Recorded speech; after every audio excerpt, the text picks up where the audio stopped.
விடுதலை சிறுத்தை கட்சி அவங்களை கேட்கறதுக்கு உரிமை உண்டு. அதாவது அதுக்காக ஒரு குழு அமைச்சு அந்த குழுவில் பேசி அதில் விவாதித்து அவங்களே திருப்தி அடைஞ்சு அதுக்கு பிறகு அவரே அதுக்கு விளக்கமாக சொல்லிட்டார். அதனால் அதுக்கு மேற்கொண்டு பதில் சொல்ல வேண்டிய அவசியம் இல்லை. காங்கிரஸ் கட்சியை பொறுத்த வரைக்கும் அது அகில இந்திய அளவில் இருக்கக்கூடிய கட்சி. அதனால் மற்ற மாநிலங்களுக்கு இருக்கிற பிரச்சனையெல்லாம் அவங்க சரி பண்ணிவிட்டு தமிழ்நாட்டில் இருக்கக்கூடிய கூட்டணியோட பேசுவதற்கான கொஞ்சம் காலதாமதமாச்சு. அதையும் சுமூகமாக தான் முடிச்சிருக்குமே தவிர வேறு ஒன்றும் இல்லை. ரெண்டு பேரும் உட்கார்ந்து பேசி ஆறாமரை பேசி பொறுமையாக தான் முடிச்சிருக்கோம் தவிர அவசரப்பட்டு ஆத்திரப்பட்டு இல்லது ஏதோ கோபதாபம் ஏற்பட்டு அப்படி முடிச்சதுங்கிறது நினைக்க வேண்டிய அவசியமே இல்லை. சார் வணக்கம். பாஜக தமிழகத்தில் தொடர்ச்சியா வளர்ந்து வருதுன்னு ஒரு கட்டமைப்பு உருவாக்கிட்டே வராங்க. அது தொடர்பாக அது உண்மையாது? நீங்களே உண்மையானு கேட்குறீங்க, அப்புறம் அதுக்கு என்ன பதில் சொல்லணும்?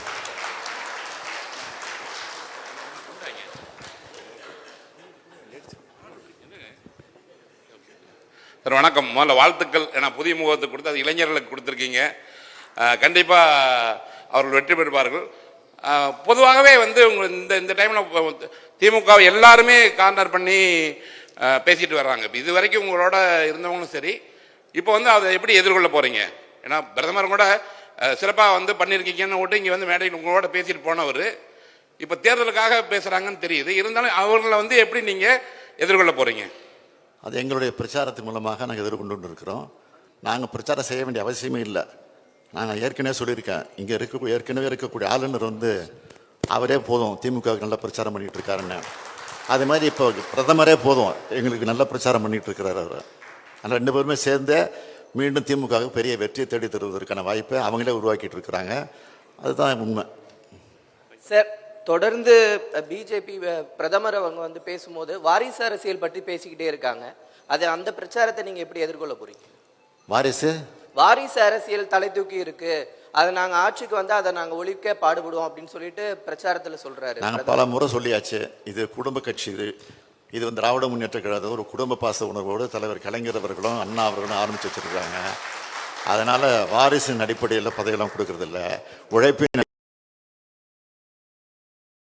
பணிகளும் கொடுக்கப்படுது தவிர வாரிசின் அடிப்படையில் கொடுக்கறதில்லை. சார் வணக்கம். திமுகவோட தேர்தல் அறிக்கை எப்பவுமே பிற மாநிலங்கள் பின்பற்றக்கூட வகையில் அமைஞ்சிருக்கும். அதுக்கான வரலாறும் உண்டு.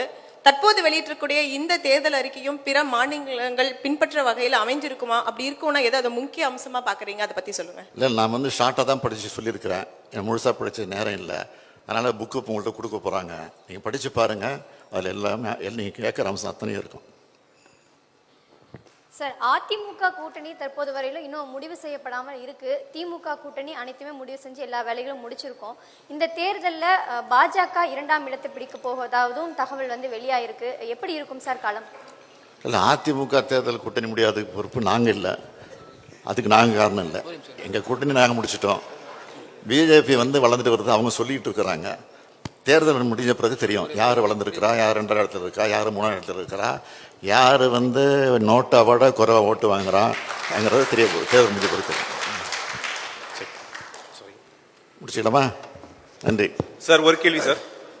சார், நீங்கள் கொடுத்துருக்க இந்த அறிக்கையில் வந்திருக்க பல இன்ஃபர்மேஷன்ஸ் பார்க்குறதுக்கு சென்ட்ரல் கவர்மெண்ட்டோடைய ஸ்கீம்ஸ் மாதிரி இருக்குது. ஸோ இது வந்து இண்டி பிளாக்கு மொத்தமாக சேர்த்து நீங்கள் கொடுத்துருக்கீங்களா இல்லை திமுக கொடுத்துருக்கீங்களா சார்? ஆமாம், எங்கள் கூட்டணி தானே வரப்போகுது மேலே. அந்த தைரியத்தில் தான் கொடுத்துருக்குறோம். நன்றி நன்றி சார். சார், உங்கள் மனசுபடி பிரதமர் வேட்பாளர் யாரை நீங்க முன்னிறுத்தீங்க? உங்க மனசுபடி இந்தியாவினுடைய வேட்பாளர், இந்தியா கூட்டணி. சார் இப்பொழுது